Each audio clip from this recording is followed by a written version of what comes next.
한번 따라 하실까요?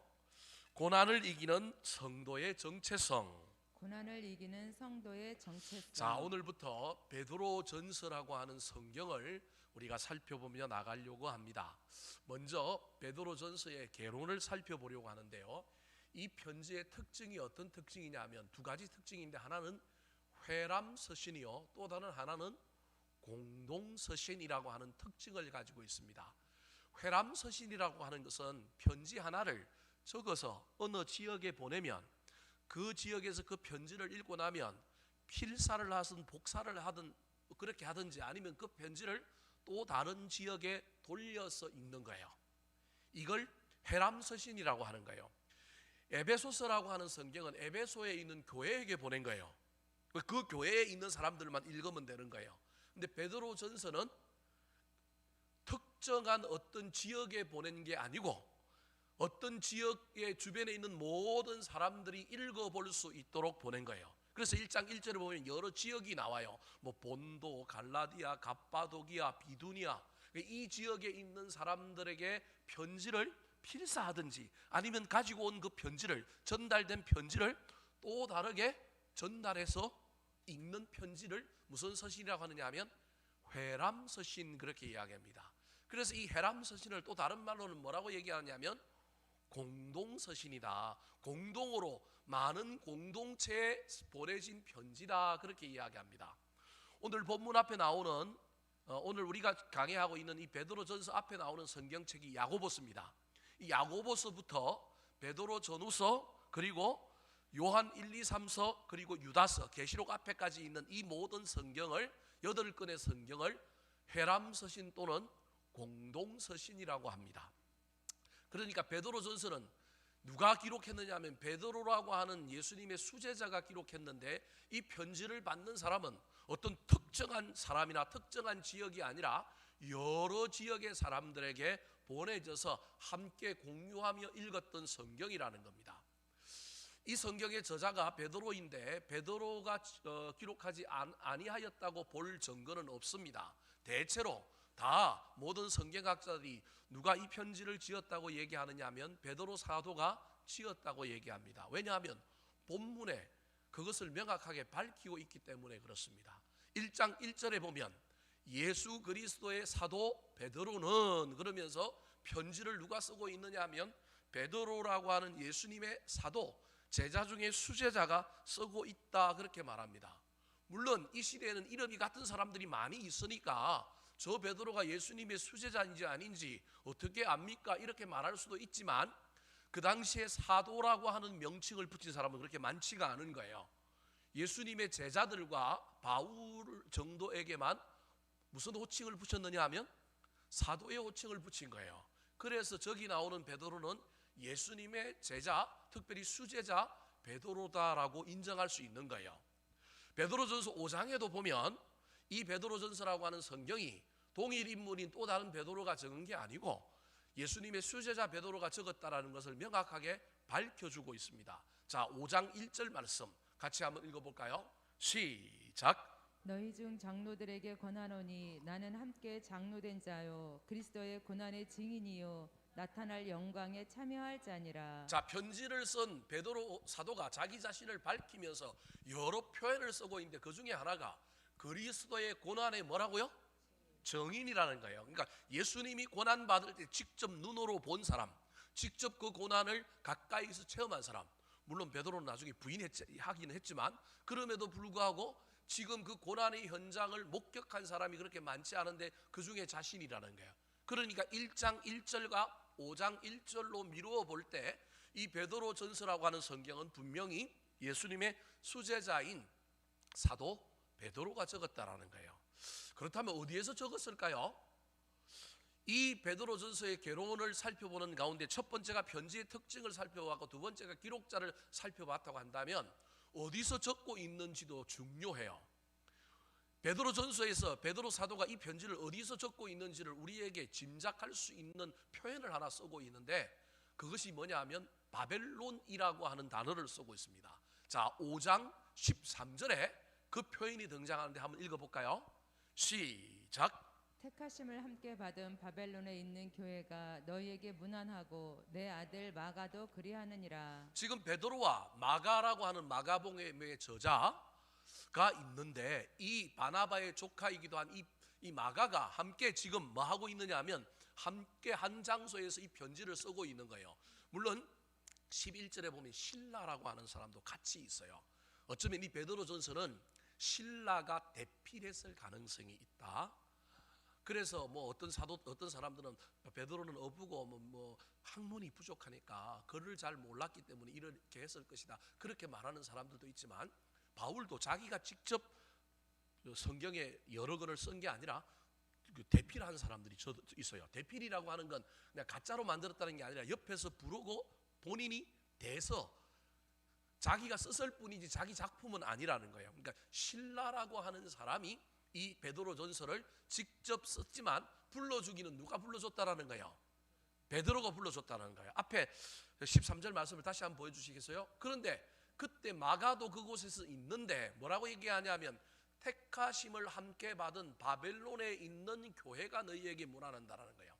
이 베드로 전서를 받는 사람들에게 무난하는 사람들을 자기 말고 누구도 지금 이야기하고 있냐, 마가도 여기 함께 있고 또 교회가 너희들에게 무난한다라는 거예요. 근데 그 교회가 어디에 있느냐 하면 바벨론에 있는 교회라는 거예요. 계시록을 비롯하여 신약 성경에 간혹 바벨론이라고 하는 단어를 썼는데 이때 이 바벨론은 오늘날의 이란이 바벨론이에요. 이란의 한 도시가 바벨론인 거예요. 동방 박사들이 왔던 곳이 바벨론인 거예요. 옛날에 남유다 왕국이 멸망당하고 많은 사람들이 포로로 잡혀갔던 곳이 바벨론이란 말이에요. 그럼 지금 베드로가 그곳에 있다라는 얘기냐는 거야. 아니고 실제 지명인 바벨론을 얘기하는 게 아니라 이건 은유적으로 표현하는 거예요.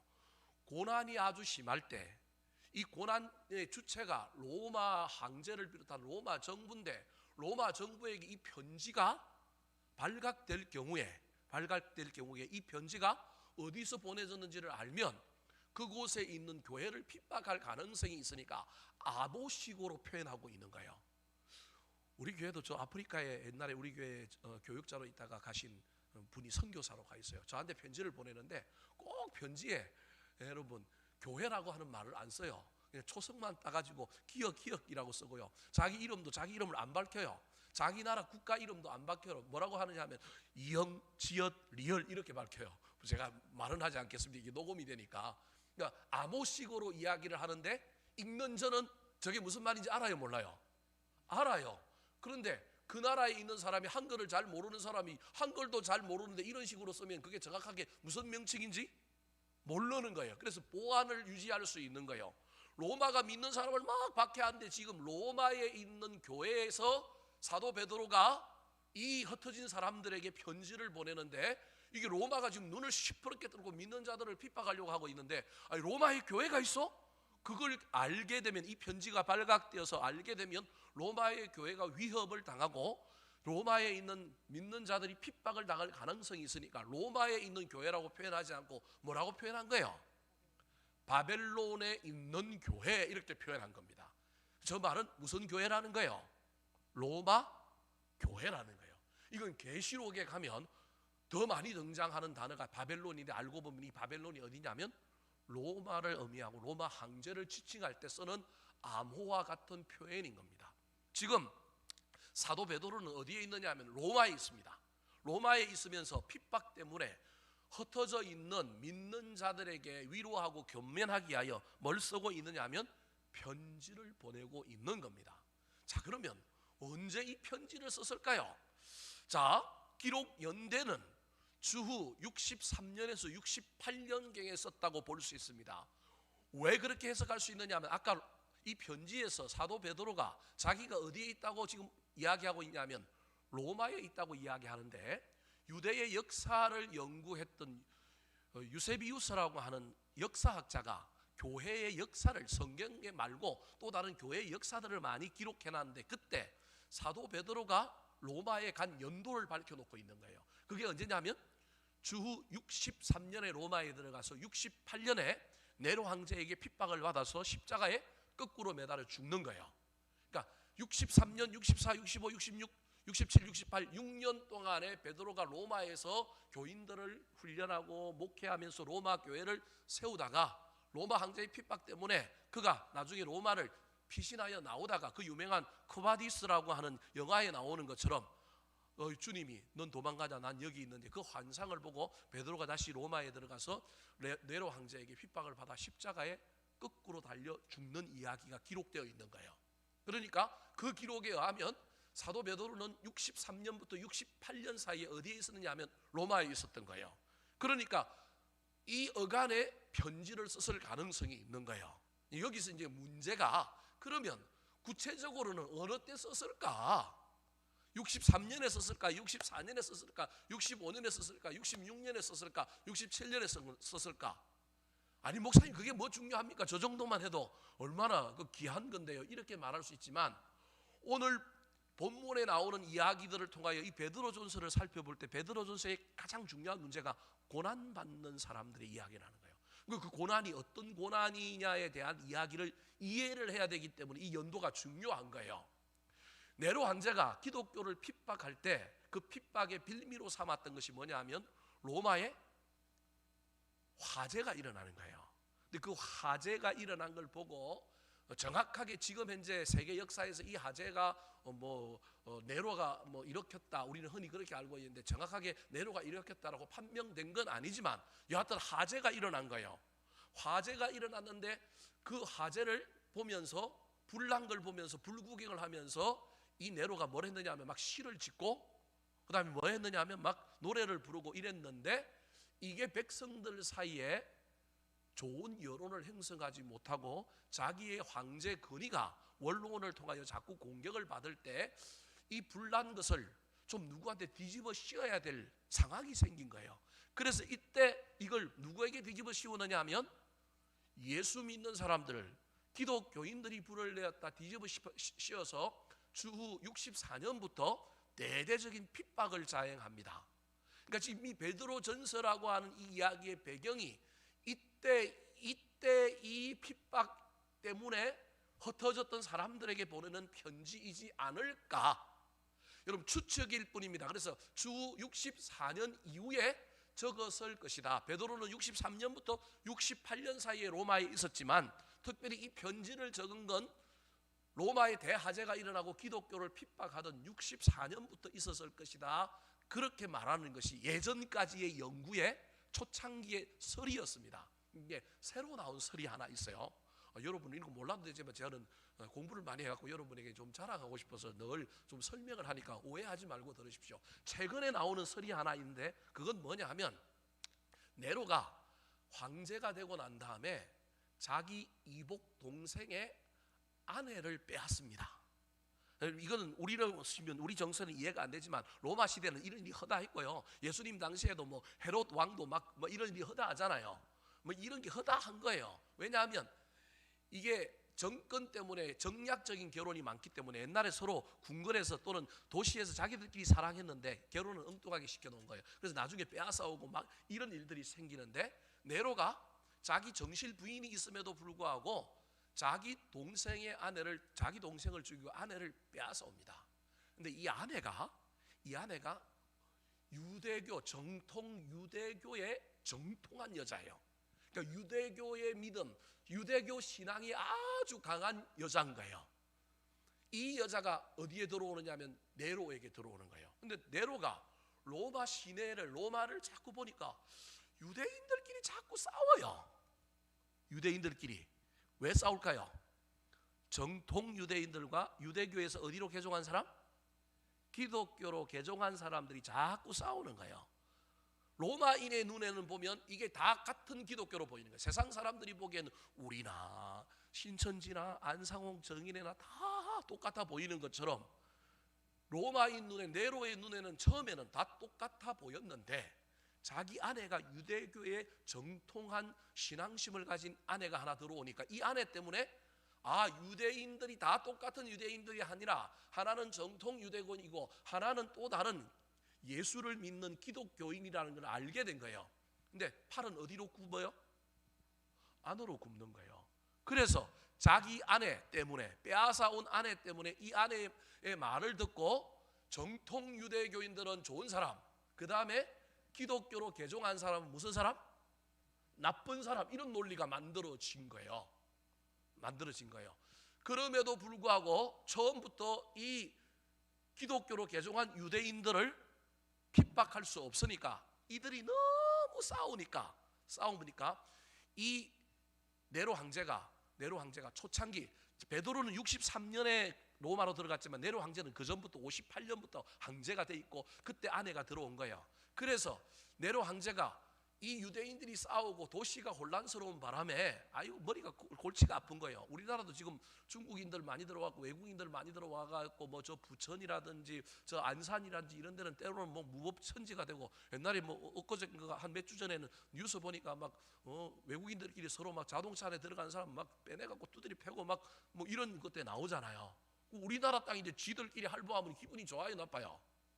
기분이 나쁜 거예요. 그래서 이때 네로가 63년 어간에 어떤 명령을 내리느냐면, 로마에 있는 모든 유대인들은 다 로마를 뭐하라?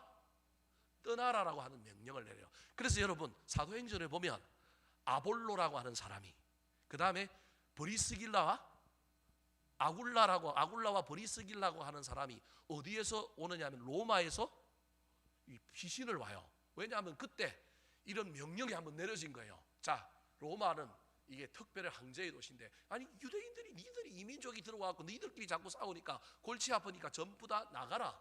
그래서 안 나가면 잡아 죽이고 막 이런 핍박이 한번 있었단 말이에요.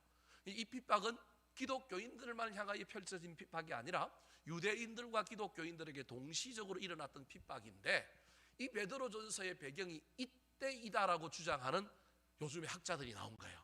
여러분 몰라도 되는 이야기를 제가 하는 거예요. 설명을 여러분에게 쭉 지금 해주는 이유는, 이게 어떨 때 핍박인지는 알 수 없지만 여하튼 로마에서 핍박이 여러 번 이어나는데, 최초의 핍박은 유대인들 간의 싸움, 정통 유대인들과 기독교로 개종한 사람들 사이에 일어났던 분란 때문에 로마 황제가 전부 로마에서 떠나라 그런 거예요. 떠나버리는 바람에 로마에는 유대인들, 기독교인들은 사실은 초창기에는 없고, 누가 있었느냐 하면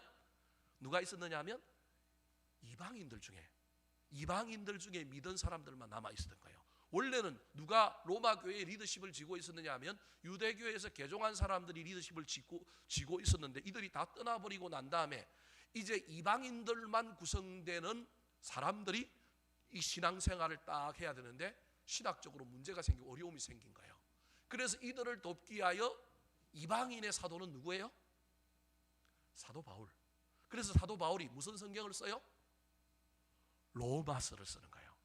이해됐습니까? 아니 로마 교회는 베드로가 세웠다 그러고 베드로가 가르쳤다 그러는데, 갑자기 로마서라고 하는 성경을 왜 바울이 쓰지라고 하는 여러분 의문을 한 번도 안 가져봤죠? 그 이유가 여기에 있는 거예요. 이때 유대교의 교회 지도자들이 태거 명령을 받아서 왕창 나오는 바람에 믿음이 일천하고 신앙생활에 아직 뭔가를 잘 모르는 지도자들을 중심으로 무슨 교회가 꾸려져 가느냐 하면 로마 교회가 꾸려져 가고, 그 태거 명령했던 그것이 풀리면서 다시 유대인들이 들어갔는데, 기존에 자기들 자립했던 이방인들과 유대인들 사이에 또 문제도 생기고, 이런 문제 때문에 신앙의 정수, 믿음의 정수를 가르쳐 줄 필요가 있는데, 여기에 해박한 지식을 갖고 있고 여기에 신학적인 아주 명확한 어떤 가르침을 줄 수 있는 사람은 누구밖에 없는 거예요? 사도 바울. 그래서 사도 바울이 로마 교회와 끈을 맺고 이 로마 교회의 신앙을 전수하고 가르치는 일들을 하는 거예요. 근데 사실은 사도 바울은 로마 교회가 목적이 아니었어요. 어디까지 가는 게 목적이었어요? 스페인, 스머나, 스페인까지 가려고 하는데, 스페인까지 가려면 소위 말하는 후원자들, 선교 후원 교회가 있어야 되는데, 로마는 어디서 후원하면 되느냐 하면 에베소와 고린도 이쪽에서 후원을 하면 되는데, 스페인은 너무 멀단 말이에요. 너무 머니까 이쪽에서 후원하기는 동력이 떨어지니까 로마 교회를 관여하고 로마 교회를 세워서 이 로마 교회로 말미암아 자기가 스페인까지 가서 복음 전하는데 전초기지로 삼으려고, 이때 사도 바울이 로마서를 쓰면서 로마 교회에 엄청난 영향력을 행사하고 이렇게 로마 교회를 돕는 거예요.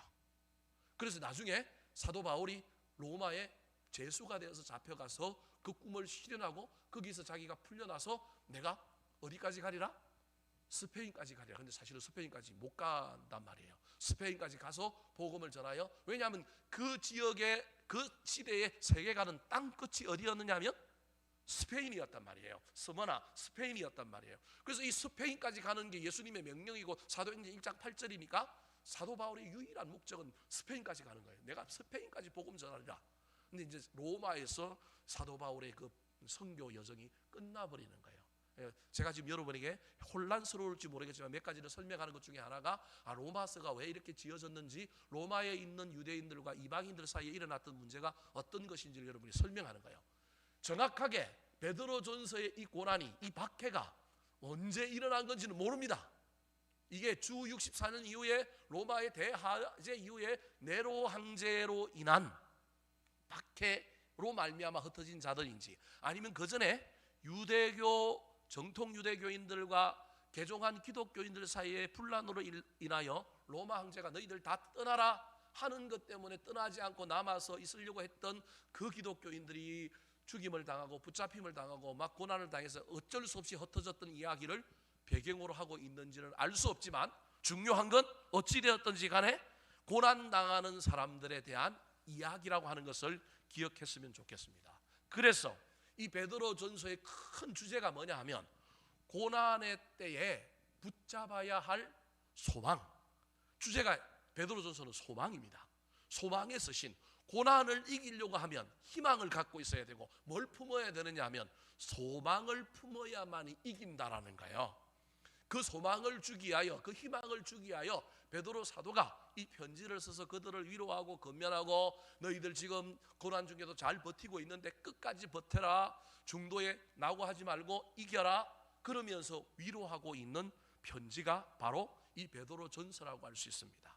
자, 그렇다면 이 베드로전서를 받는, 고난받는 사람들, 이 사람들의 정체성은 뭘까요? 어떤 사람들일까요? 이 사람들이 고난을 자꾸 이기라고 사도 베드로가 편지를 써서 이들을 격려하고 있는데, 이들이 고난을 이기기 위해서는 어떻게 해야 될까요?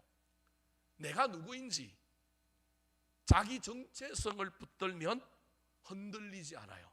자기 정체성이 분명하면 고난이 와도 그 고난을 견디고 이길 수 있는 거예요. 이 고난의 때에 고난을 당하고 있는 이 사람들의 정체성을 이 사도 바울이 인사말에서 명확하게 밝혀줍니다. 밝혀주면서 이걸 붙들고 가라, 이 속에 소망을 더하라, 그러면 너희들이 고난을 이긴다, 그리스도인으로서의 그 정체성을 분명히 붙들어라 이야기하고 있는 겁니다. 자, 그렇다면 고난을 이기는 성도의 정체성은 뭘까요? 코로나19로 말미암아 교인들이 다 모이지 못하고 흩어져 있는 상황, 물론 그 흩어짐의 이유가 베드로전서의 배경과 오늘날 우리하고는 다르지만, 그럼에도 불구하고 이 흩어짐 속에 있는 이 상황 속에 우리가 가져야 될 성도의 정체성은 무엇일까요? 첫 번째 정체성입니다. 따라 하시겠습니다. 흩어진 나그네. 흩어진 나그네. 두 가지 개념이 저 안에 들어있는 거예요. 하나는 흩어졌다, 이건 고난을 의미하는 거예요. 흩어졌지만 그 흩어짐 속에 가져야 될 정체성이 뭐냐 하면 나그네라는 거예요. 무슨 말일까요? 우리 그리스도인들의 영원한 본향은 이곳이 아니고, 이곳은 나그네로 잠시 지나가는 곳이기 때문에 때로는 우리 원대로 우리 마음대로 안 돼도 그것 때문에 막 앙달복달하고 그것 때문에 여기에 코를 빠뜨리고 더 인생을 망가뜨리지 않아야 한다라는 거예요. 그렇다고 이 땅에서 잘 못 살아라, 그냥 대충 살아라, 그런 의미는 아닙니다. 여러분, 잘 살려고, 복을 받으려고, 행복해지려고 애를 써야 됩니다. 근데 때로는 그게 안 될지라도 그 속에서 우리가 바라봐야 할 것은, 이곳은 내가 잠시 지나가는 곳이다라고 하는 정체성을 가지고 먼 미래를 바라보면, 천국을 바라보면 그것 때문에 풀리지 않은 문제가 풀리고, 그것 때문에 해결되지 않는 문제가 해결되고, 그것 때문에 막 내 인생이 불행하고 행복하지 않았는데도 불구하고 그것 때문에 도리어 상황이 변하지 않아도 인생의 행복이 찾아오고 문제가 해결되는 일들이 일어날 수 있다라는 거예요. 그걸 사도 베드로가 인사말에서 너희들의 정체성이 이거다라고 밝혀주고 있는 겁니다. 자, 1절 말씀 다시 한번 읽어볼까요? 시작. 예수 그리스도의 사도 베드로는 본도, 갈라디아, 갑바도기아, 아시아와 비두니아에 흩어진 나그네. 흩어진 나그네들에게 내가 편지한다. 너희들은 흩어진 나그네다. 고난을 받는 건 맞다. 너희들이 지금 고난 당하고 있다. 힘들지. 그럼에도 불구하고 그 힘든 것을 자꾸 힘든 것에만 매달려 있지 말고 너희들의 인생이 나그네라고 하는 정체성을 잊어버리면 안 된다. 나그네라고 잠시 정착하지 말라는 법 없다. 정착할 수 있다. 그럼에도 불구하고 때로는 상황과 환경이 우리를 정착하지 못하게 하고 또 우리에게는 좀 편안함과 안락함을 누리지 못하게 한다 할지라도 그것 때문에 막 안달복달하고 그것 때문에 막 불행해하고 그것 때문에 원망하고 불평할 필요 없어. 내가 너희들이 흩어져서 고난당한다는 거 안다. 흩어지면 얼마나 힘드냐.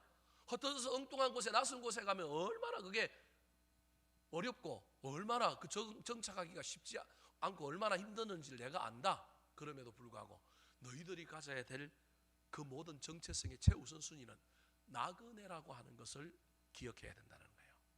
여러분 우리나라 시 가운데 밀밭길 사이로 지나가는 나그네라고 하는 시가 있어요. 국어 시간에 그 시를 배웠던 사람들은 그 시의 가장 핵심이 뭐냐 하면 초연이라고 하는 주제를 쓰고 있어요. 초월.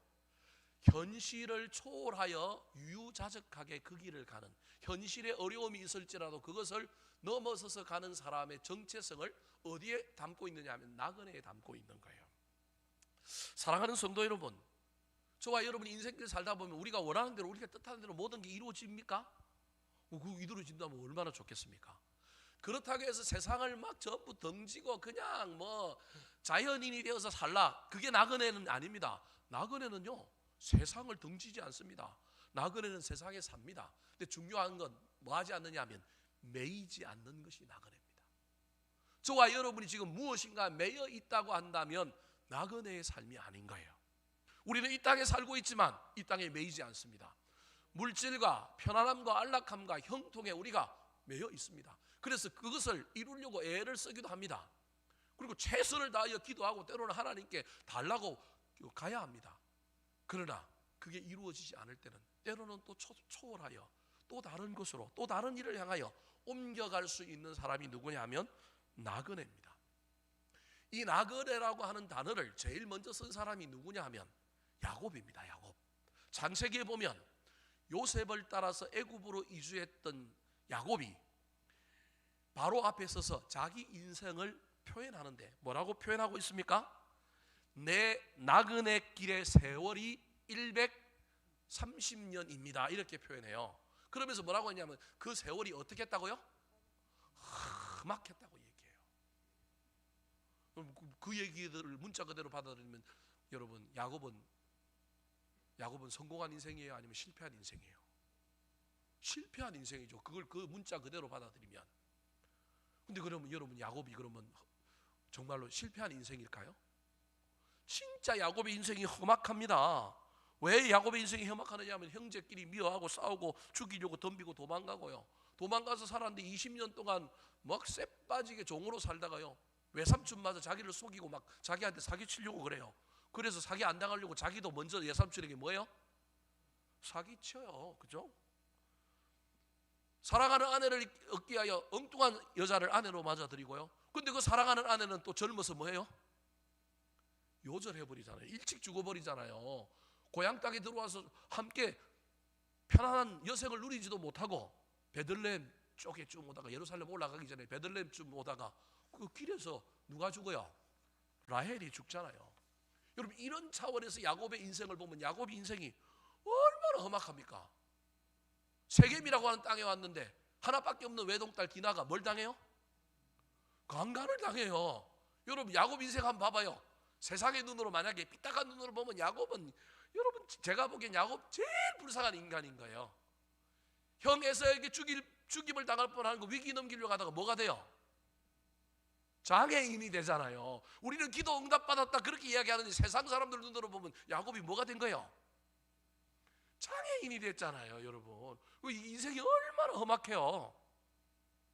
그런데 아내 죽고 얻었던 아들이 누구예요? 요셉이잖아요. 근데 그 요셉을 나중에 또 어떻게 해요?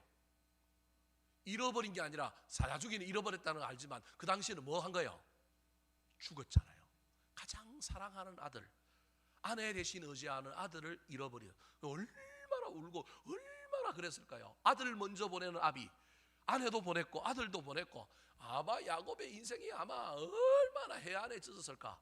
제가 오늘 설교 말씀을 준비하면서 이 나그네라고 하는 인생 말에 단어가 꼽혀갖고 성경에 나그네를 누가 얘기할까 봤더니 이 야곱과 모세가 얘기했더라고요.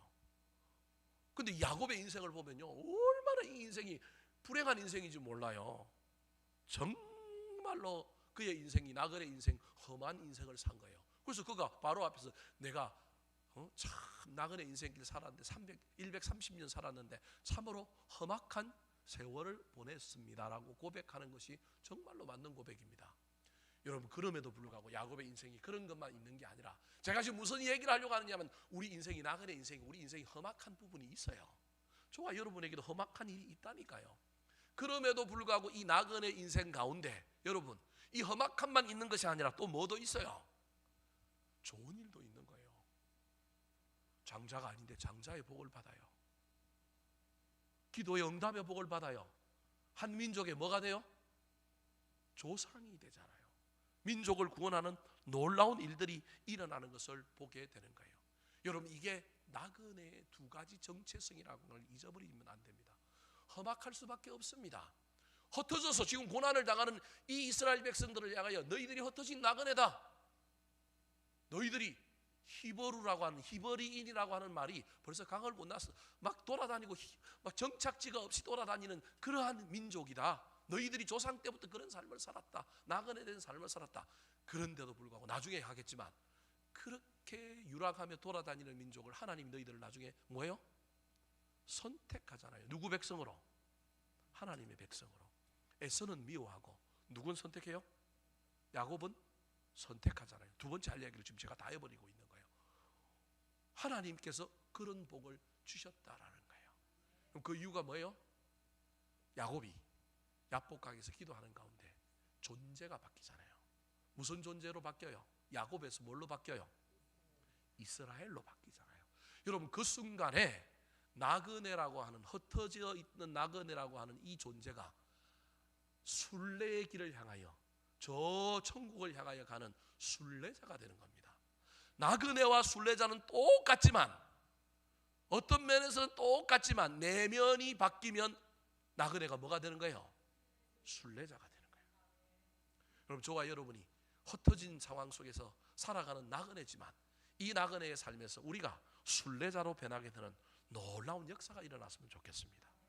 욕심에 사로잡히고 현재에 막 사로잡혀갖고 머물러 있는 것이 아니라 저와 여러분이 저 순례자로서 저 멀리 배는 나의 시온성, 그것을 향하여 때로는 하나님께서 안 되게 막고 뭐가 안 되고 그럴 때마다 원망하고 불평하고 인생을 갉아먹는 것이 아니라 때로는 초월하여 눈을 들어 순례자가 되어 저 먼 곳을 바라볼 때 비로소 그때 하나님이 내 현실을 고쳐주시고 내 삶을 고쳐주시고 내 안에 있던 원망과 불평을 싸그리 가져가시고 나 마음의 행복을 주는 놀라운 일들을 경험하는 저와 여러분이 되어서 고난도 이기고 한란도 넘어서는 아름다운 일들이 일어나게 되기를 소망합니다. 그것을 오늘 본문에는 뭐라고 얘기하느냐 하면 소망을 품으면 된다라는 거예요. 자, 1장 3절 말씀 같이 한번 읽어볼까요? 시작.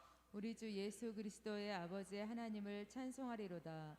그의 많으신 긍휼대로 예수 그리스도를 죽은 자 가운데서 부활하게 하심으로 말미암아 우리를 거듭나게 하사 산 소망이 있게 하시며. 저게 베드로전서의 주제입니다. 고난의 때를 살아가는 저와 여러분이 가져야 할 것이 살아있는 소망. 이 살아있는 소망을 가져야만이 흩어진 나그네로 살다가도 현실을 초월하여 순례자가 될 수 있는 겁니다. 순례자가 되었다고 현실이 망가지고 현실이 뭐 떠나는 게 아니라 그때 하나님께서 현실을 바꿔주실 겁니다. 그때 하나님께서 우리로 하여금 흩어져 있는 삶을 정착하게 만들고 모아주시고 하나님께서 고난을 이기고 통과하게 해준다는 사실을 잘 기억하여서 흩어진 나그네의 정체성 잘 기억하여 그대로 머무는 것이 아니라 순례자로, 소망을 품은 순례자로 전환하고 성화시키는 저와 여러분 되기를 예수님의 이름으로 축원합니다. 두 번째, 고난을 이기는 성도의 정체성은 무엇일까요? 이 고난을 피하여 흩어져 있는 이 사람들을 향하여 사도 베드로가 이 고난을 이기기 위하여 그들을 향하여 뭐라고 권면할까요? 두 번째입니다. 따라하시겠습니다. 택하심을 받은 자. 택하심을 받은 자. 저기 어린데 잘못 나왔죠. 택하심을 받은 자입니다.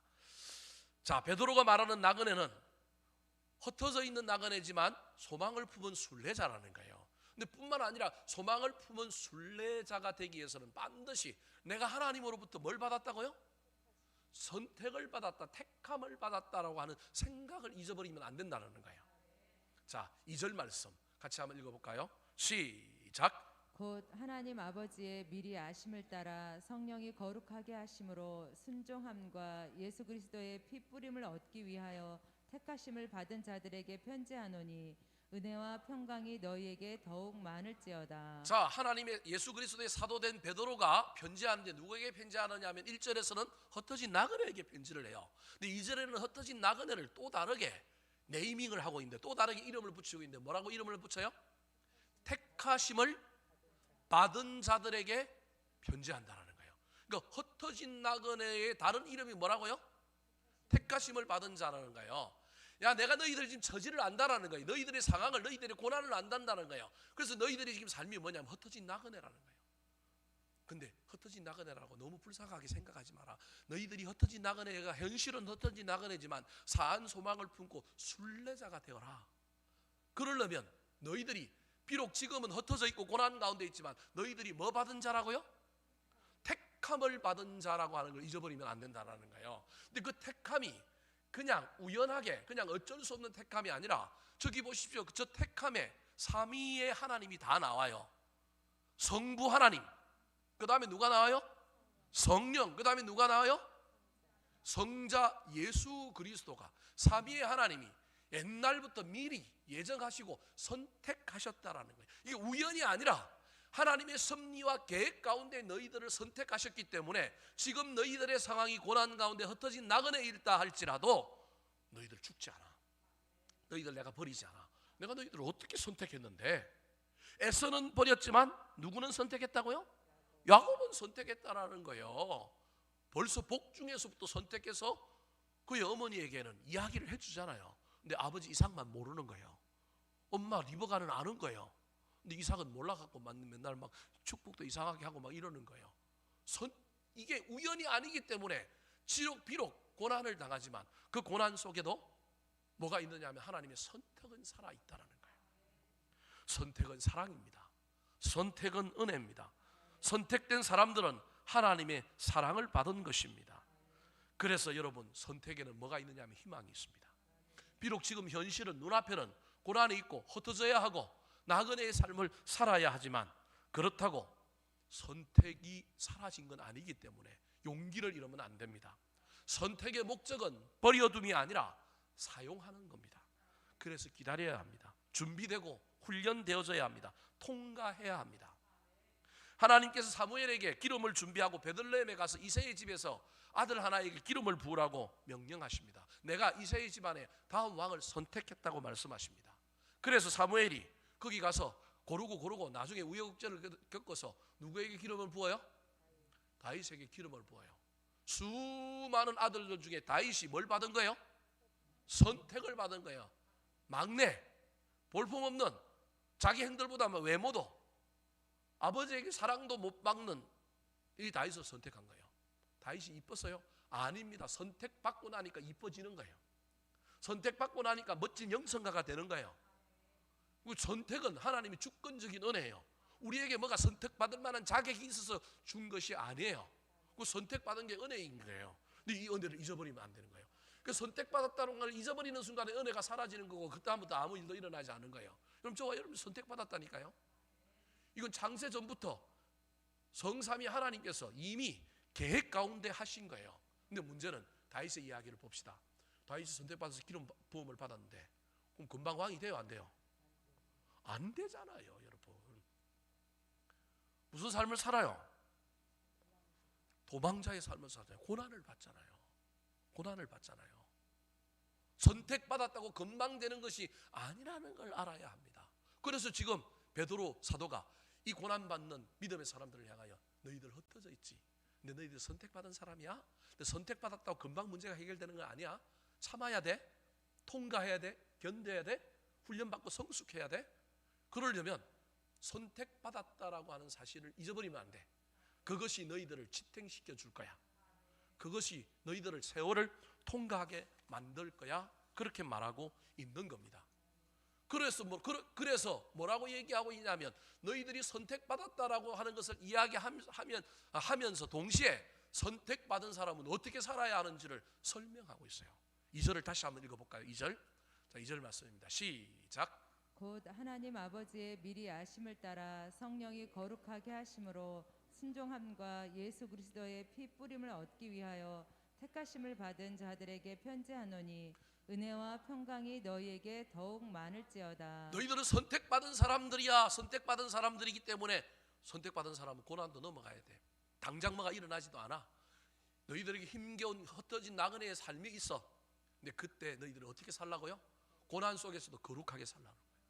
고난 속에서도 뭐 하라고요? 순종하라는 거예요. 이게 선택받은 자의 삶이라는 겁니다. 아이고, 선택받고 나면 다 해주면 좋겠는데 참 힘들죠? 그럼에도 불구하고 여러분, 고난이 우리를 어떻게 보면 성장시키고 성숙시키는 계기일 수도 있다는 겁니다.